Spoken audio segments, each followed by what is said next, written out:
everybody, my name is Kim McCann. I'm a program developer here at Prairie, and today I'm going to talk to you about pickles. You probably love pickles, most people do. Well, they really either love them or hate them. But I will say one thing.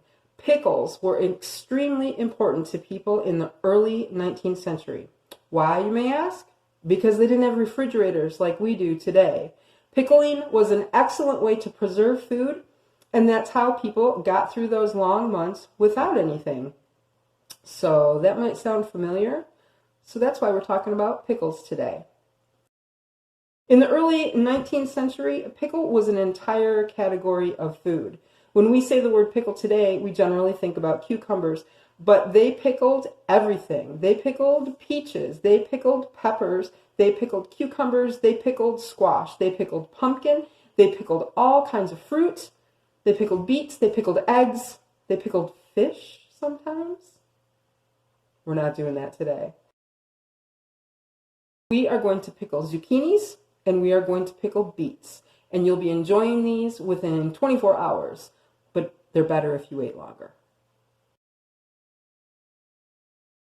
So, a very simple list of ingredients and spices that you can modify to your taste and your family's taste.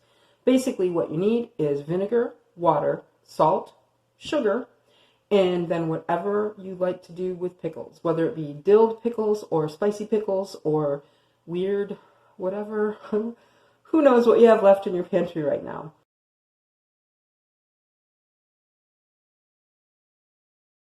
But we are going to work with some very simple ingredients that you probably do have, even if you have to dig for it. What we've got on our plate here is about a teaspoon of horseradish, prepared horseradish, because I like a spicy pickle. A little bit of cayenne for the same reason. We've got about a teaspoon and a half of mustard seed, the same amount of black peppercorns, about 2 teaspoons of sugar, about 3 teaspoons of salt, and a full tablespoon of dried dill.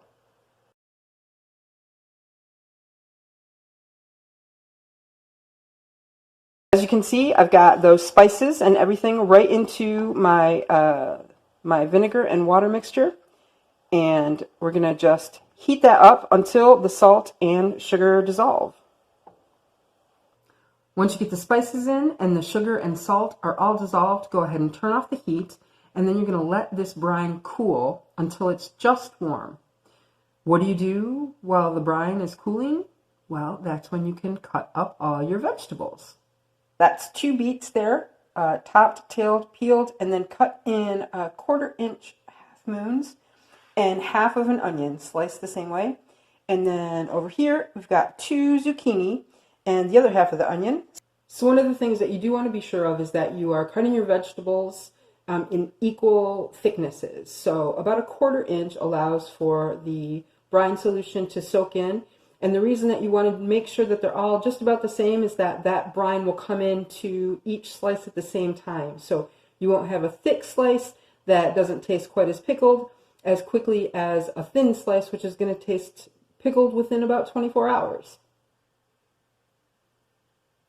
So now that everything's all cut up, we're going to put it inside some jars. You don't have to have proper canning jars, and we're not going to be doing any kind of water bath. These are quick pickles, so they're going right in the fridge, and you can just go ahead and put a top on them. You need to consume them within a couple of weeks, 3 at the most, but you're going to have pickles really fast, and you're going to actually be using up some veg that might otherwise have gone to waste or sat around until you figured out what else to do with it.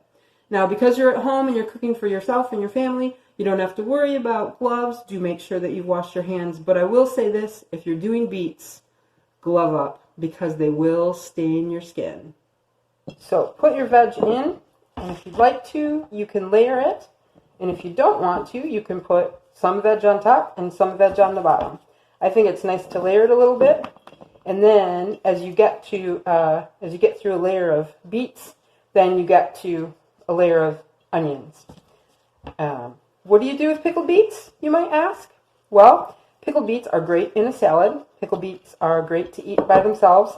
Pickled beets are great on a charcuterie board. So if you're having some friends over and you want to be really fancy, you throw some pickled beets on there and you say, oh, yeah, those pickled beets? Oh, those are just the pickled beets that I made myself.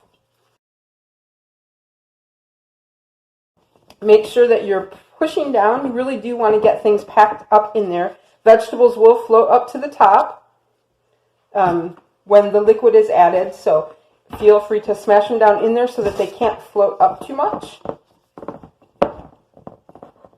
You don't have to be perfect about it.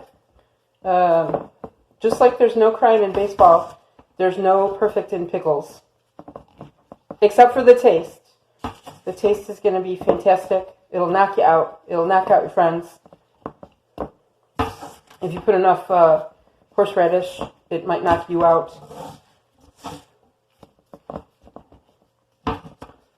So, got those jammed right down in there.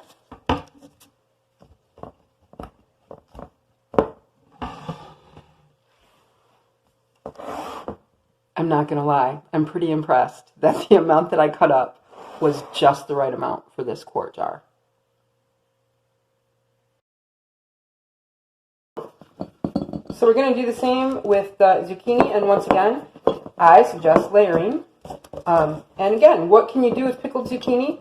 Well, they're fantastic to eat. You'll be surprised how wonderful they are and how they really are just like a cucumber pickle, except more tender. And one of the things that they're really fantastic with is sandwiches. So if you are making some pulled pork or some shredded beef or something like that, throw some of these zucchini pickles on top and you will be thrilled with your decision. You can get a little more aggressive with the zucchini than you can with the beets, just because they do have a much higher water content, so they break down a little bit easier. And so you can really, really pack them in there. But again, the onion is really nice to layer in between. It gives some flavor. If you don't like onion, you don't have to put onion in it.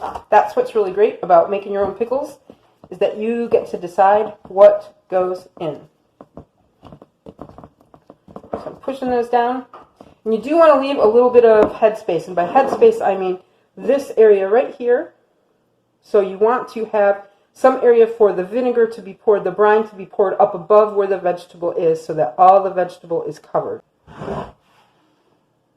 So once you've got your jars all packed full of vegetables, then you're going to add your brine.